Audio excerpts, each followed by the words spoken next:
নমস্কাৰ। Audio' book অসমলৈ মই জ্যোতিমালাই আপোনালোক সকলোকে স্বাগতম জনাইছোঁ।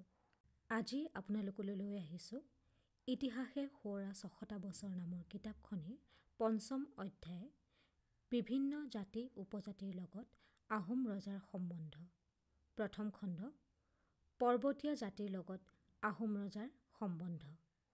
যিসকল নতুন শ্ৰোতা আজি আমাৰ সৈতে জড়িত হৈছে তেওঁলোকক ক'ব বিচাৰিছোঁ যে অডিঅ' বুক অসমৰ জৰিয়তে আমি আপোনালোকলৈ ঐতিহাসিক বিভিন্ন ধৰণৰ কিতাপৰ কথিত ৰূপ প্ৰকাশ কৰোঁ। কিতাপ প্ৰকাশ কৰোঁতে অনাকাংক্ষিতভাৱে অনেকখিনি ভুল ক্ৰুটি প্ৰকাশকৰ ৰৈ যাব পাৰে। গতিকে লিখকে যিদৰে ব্যক্ত কৰিছে ঠিক একেদৰে কোনো সাল সলনি নোহোৱাকৈ মই পাঠ কৰি যাম। আশা ৰাখিছোঁ ভুল ক্ৰুটিসমূহ আপোনালোকে শুধৰাই ল'ব। শ্যামবৰ্ণীয়া গিৰিমালা বেষ্টিত প্ৰকৃতিৰ ৰাণী অসম। প্ৰকৃতিৰ ৰাণীৰ সন্তানসকলে পৰ্বতে পৰ্বতে প্ৰকৃতিত বিৰাজ কৰিছে। কৃত্ৰিমতাৰ পাশত আবদ্ধ হোৱা ওচৰ চুবুৰীয়াসকলে প্ৰকৃতিৰ সন্তানসকলৰ খবৰ ৰখাটো অপ্ৰয়োজনীয় বিবেচনা কৰে। এইকাৰণে কৃত্ৰিমতাই প্ৰকৃতিৰ ওপৰত হাত বোলাব পৰা নাই। সেয়েহে ভৈয়াম আৰু পৰ্বতে নিজৰ অস্তিত্ব বজাই ৰাখি কাল সাগৰত ভাহি ফুৰিছে। অসম উপত্যকাৰ উত্তৰ সীমাত পশ্চিমৰ পৰা ক্ৰমাৎ পূবলৈ ভুটীয়া, অকা, দফলা, আপাটানাং বা অংকা, মিৰি, আবৰ আৰু মিচিমি, উত্তৰ পূবত খামতি আৰু চিংফৌ, দক্ষিণ পূবত বিভিন্ন নগা জাতি আৰু মণিপুৰীয়া আৰু দক্ষিণে কছাৰী, জয়ন্তীয়া, খাচীয়া, গাৰো আদি পৰ্বতীয় জাতিবিলাকৰ বসতি। ব্ৰিটিছ আমোলত ভুটীয়া, অকা, দফলা, আপাটানাং, মিৰি, আবৰ, মিচিমি, খামতি, চিংফৌ আদি পৰ্বতীয় জাতিবিলাকক বশ কৰি লখিমপুৰ, বালিপাৰা, সোৱণশিৰি, শদিয়া আৰু তিৰাপ, পূৰ্বে লখিমপুৰ, বালিপাৰা আৰু শদিয়া নামে ৫খন ফ্ৰণ্টিয়াৰ ট্ৰেক্ট বা পলিটিকেল এৰিয়া খোলে। লখিমপুৰ ফ্ৰণ্টিয়াৰ ট্ৰেক্ট লখিমপুৰৰ ডেপুটি কমিছনাৰৰ লগত, বাকী ৪খন ৪জন পলিটিকেল অফিচাৰৰ লগত আৰু নগা, কছাৰী, জয়ন্তীয়া, খাচীয়া আৰু গাৰোবিলাকক বশ কৰি নগাপাহাৰ, কাছাৰ, খাচীয়া, জয়ন্তীয়া আৰু গাৰোপাহাৰ নামে ৪খন জিলা ৪জন ডেপুটি কমিছনাৰৰ তলত গঠন কৰা হয়। মণিপুৰত ব্ৰিটিছৰ তলত মণিপুৰীয়া ৰজা আছিল। তাত ব্ৰিটিছৰ এজন পলিটিকেল এজেণ্ট থাকে। পাটকাই পৰ্বতৰ ওচৰত কিছুমান নগা স্বাধীনভাৱে আছিল। আহোম ৰজাৰ আমোলত এই পৰ্বতীয়া জাতিবিলাকৰ কিছুমান আহোমৰ তলতীয়া, কিছুমান অৰ্ধস্বাধীন আৰু কিছুমান স্বাধীন আছিল। তেওঁলোকে মাজে মাজে ভৈয়ামৰ মানুহৰ ওপৰত অত্যাচাৰ কৰাৰ কাৰণে আহোম ৰজাই সৈন্য পঠাই তেওঁলোকক বশ কৰিছিল। হাট বজাৰ বন্ধ কৰাই বশ্যতা স্বীকাৰ কৰাইছিল আৰু ভৈয়ামলৈ নামিব নোৱাৰাকৈ পৰ্বতৰ কাষে কাষে গড়মাৰি, দুৱৰীয়া, কটকী আদি নিয়োগ কৰি সুচাৰুৰূপে ভৈয়াম খণ্ড শাসন কৰাৰ উপৰি সময় আৰু সুবিধা চাই তেওঁলোকৰ পৰা কৰ আদায় কৰিছিল আৰু সৈন্য সংগ্ৰহ কৰিছিল। অসমৰ উত্তৰৰ যিবোৰ পৰ্বতত বৰ্তমান অৰ্ধনগ্ন পৰ্বতীয় জাতিবিলাকে বাস কৰে, সেই পৰ্বতবোৰত এসময়ত কোনো সভ্য জাতিৰ ৰাজত্ব নাছিল। সেই জাতিবিলাকে নিৰ্মাণ কৰা নগৰবিলাকৰ ভগ্নাৱশেষ এতিয়াও আছে। এইবিলাক কোন জাতিৰ মানুহ, কেতিয়া তাত ৰাজত্ব কৰি নগৰ নিৰ্মাণ কৰিছিল আৰু তেওঁলোকৰ বংশধৰসকল কলৈ গ'ল, এইবিলাক কথা কালৰ তলত গৰ্ভত মাৰ গ'ল। শদিয়াৰ সিপাৰে কিছু দূৰত এই প্ৰদেশৰ পূব কোণত অতীজত ব্ৰহ্মপুত্ৰ আৰু লোহিত নদী, আবৰ আৰু মিচিমি পাহাৰৰ একেবাৰে কাষেদি বৈ যোৱা চিন আছে। মি হেননীয়ে অভিমত প্ৰকাশ কৰে যে নদীৰ গতি ক্ৰমাৎ দক্ষিণলৈ যোৱাত কুন্দিল, ভীষ্মক নগৰ আৰু পৃথিৱী নগৰ এৰা পৰে। এই ব্ৰহ্মপুত্ৰ পৰ্বতৰ দাঁতিয়েদি কোন সময়ত বৈ গৈছিল তাৰ কাল ভূতত্ত্ববিদসকলে নিৰ্ণয় কৰিলে পৰ্বতৰ ওপৰত প্ৰতিষ্ঠিত হোৱা নগৰকেইখনৰ কাল নিৰ্ণয় হ'ব। সেয়ে হ'লে অসমৰ অতীজ সভ্যতাই ভুমুকি মাৰিবলৈ সুবিধা পাব। অসমৰ উত্তৰে থকা পৰ্বতশ্ৰেণীৰ মাজত আৰু তাৰ নামনিত আৱিষ্কাৰ হোৱা ঐতিহ্য ধৰ্মানুষ্ঠান আৰু নগৰকেইখন তলত দিয়া হ'ল। ১. শদিয়াৰ পৰা 18 মাইল উত্তৰ পূবে ঢলা নৈৰ কাষত এই মন্দিৰ অৱস্থিত। দেউৰীসকলে এই মন্দিৰৰ উপাস্য দেৱী পেচাচী অৰ্থাৎ জীয়েক আৰু অন্যান্যই কেঁচাইখাতি তাম্মেশ্বৰী মাই বোলে। লেফটেনেণ্ট ডল্টনৰ মতে এই মন্দিৰ লোহাৰ শলখা লগাই শিলেৰে চাৰিকোণীয়াকৈ কৰা। শিলবোৰত কৰাল চিমেণ্ট দিয়া হোৱা নাই। ইয়াৰ বেৰ 4.5 ফুট ডাঠ। মন্দিৰৰ ভিতৰ ফালৰ প্ৰত্যেক বাহু 8 ফুট দীঘল হ'ব। ইয়াৰ ওপৰত তামৰ ছাল আছিল, কিন্তু বৰ্তমান ছালখন ভাগি পৰি আছে। তামৰ ছাল থকা বাবে মন্দিৰটোৰ নাম তাম্মেশ্বৰী মন্দিৰ হয়। মন্দিৰৰ চাৰিওফালে 130 ফুট আৰু 200 ফুট দীঘল ইটাৰ দেৱাল আছে। পশ্চিমৰ দেৱালয়ৰ দুৱাৰৰ সন্মুখত 3ঠেঙীয়া সৰু শিল এটা আছে। ইয়াতে কিছুদিনৰ আগলৈকে বছৰেকত একোটা মানুহ বলি দিছিল। এইকাৰণে এই দেৱীৰ নাম কেঁচাইখাতি হয়। এই নৰবলিৰ বিষয়ে আগেয়ে লিখা হৈছে।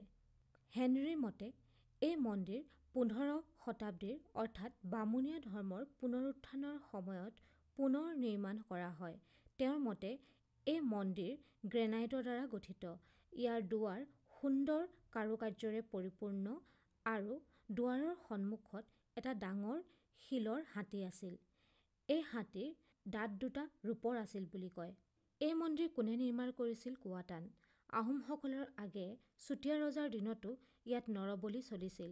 বহুতৰ মতে চুতীয়াসকলে 1204 খ্ৰীষ্টাব্দত ৰাজ্য স্থাপন কৰে। চুতীয়াসকলৰ আগেয়ে এই খণ্ডত কছাৰীসকলে ৰাজত্ব কৰিছিল আৰু তেওঁলোকে কেঁচাইখাতি গোসানীৰ পূজা কৰিছিল। বহুতে ক'ব খোজে যে চুতীয়াসকল কছাৰীসকলৰ এটা পৃথক ফৈদ। কেঁচাইখাতি গোসানী বুলিলে বহুতে হিন্দুৰ দেৱী বুলি ভাবে, কিন্তু প্ৰকৃততে তেনে নহয়। ইয়াৰ পূজাৰীসকল অতীজৰ পৰাই আজিলৈকে দেউৰী সম্প্ৰদায়ৰ। দেউৰীসকলে নিজকে চুটি জাতিৰ এটা খেল বুলি কয়।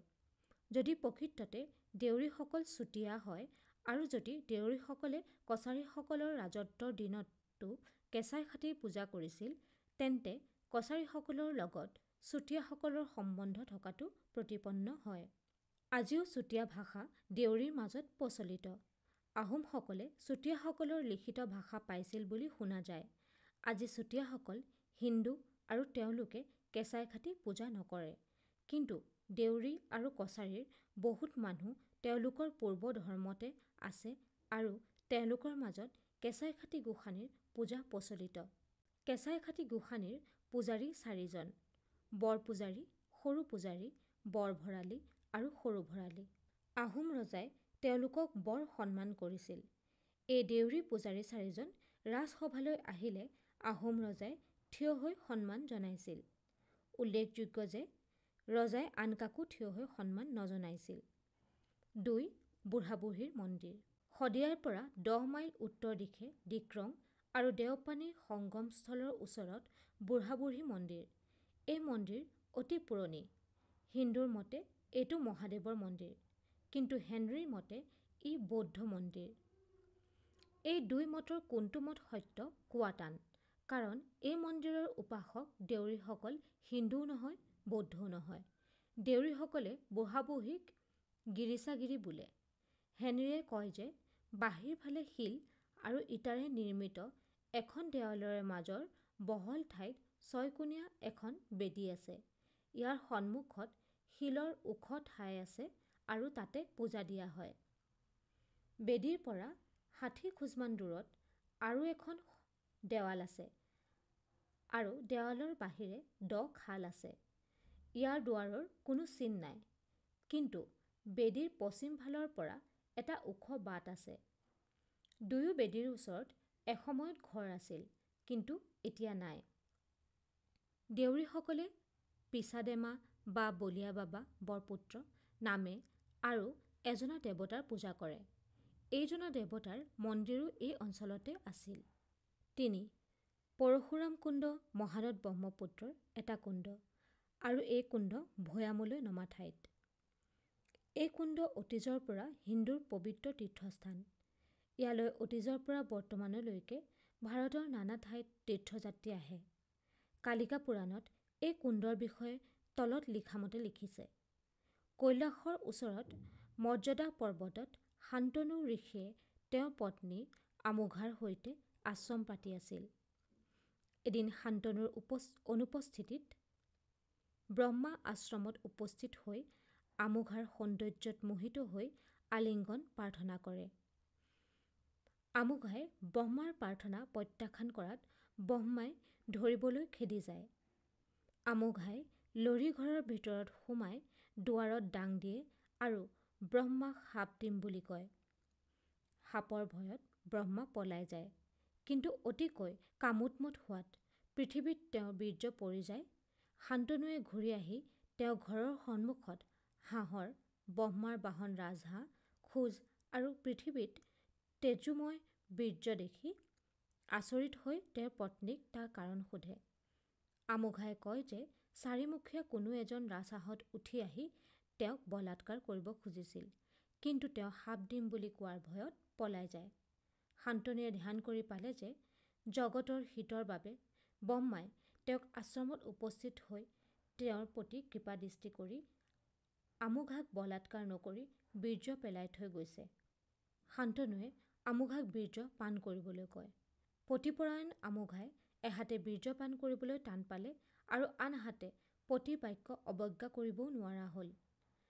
এইকাৰণে তেওঁ ঋষিক বীৰ্য পান কৰি প্ৰসাদস্বৰূপে অৱশিষ্ট অংশ তেওঁক পান কৰিবলৈ দিবৰ বাবে প্ৰাৰ্থনা জনালে।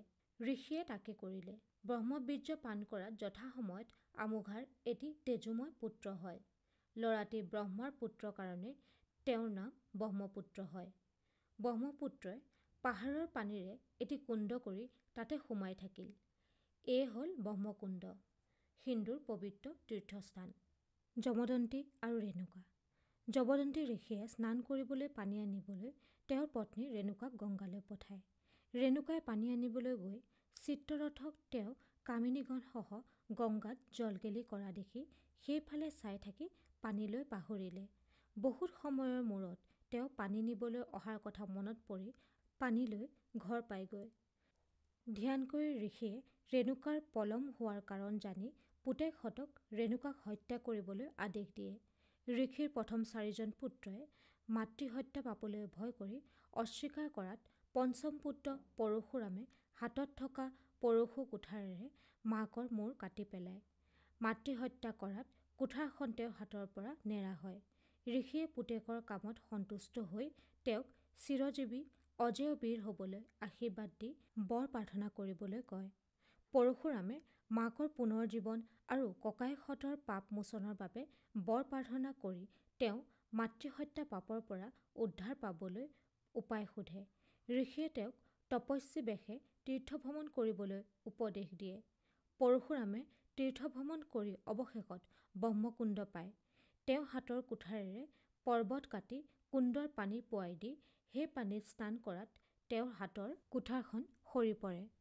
পৰশুৰামে স্নান কৰি মাতৃহত্যা পাপৰ পৰা উদ্ধাৰ পোৱা ঠাইৰ নাম হ'ল পৰশুকুণ্ড বা পৰশুৰাম কুণ্ড।